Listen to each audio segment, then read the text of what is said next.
আজ দুপুরে মা এসেছিল।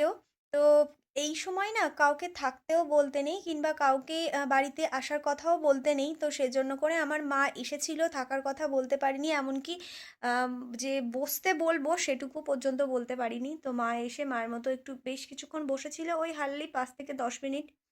তো থাকতে নেই, কিছু খাবার-দাবার আর কি নিয়ে এসেছে। তোমাদেরকে দেখাচ্ছি। আর আজকে রাতে খেয়েছি ২ টো রুটি আর তার সাথে আলু ভাজা। আর কিছুক্ষণ পরেই আর কি শুয়ে পড়বো। আর আজকে স্নান করিনি। এই যে মাথাটাও পর্যন্ত এখন আঁচড়াতে নেই। তো চুলের অবস্থা একেবারে খারাপ হয়ে রয়েছে। যতদিনে মাথা আঁচড়াবো জানি না যে চিরুনি ভর্তি হয়ে কতখানি চুল উঠবে আমার।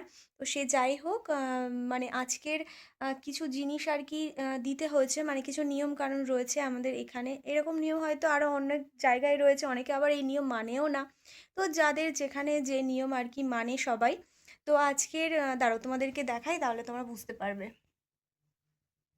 দেখো, এখানে রয়েছে বেল কাটা। কিন্তু আমার ওই বাড়িতে বেল কাটাও দেয়, কুল কাটাও দেয়। কিন্তু এখানের নিয়মে হচ্ছে শুধু বেল কাটাই দেয়। আর এই পাথর বাটিটার মধ্যে রয়েছে গঙ্গা জল আর তার সাথে দুধ। ব্যাস আর কি। কে বলছিলাম না মা খাবার নিয়ে এসেছে, এই যে এই কৌটোটার মধ্যে প্যারা রয়েছে আর এখানে তো আপেল রয়েছে। আর এই টিফিন বক্সের মধ্যে বাটার আর এখানে কি একটা খাবার আমি দেখিনি খুলে, ২ রকমের বিস্কুট।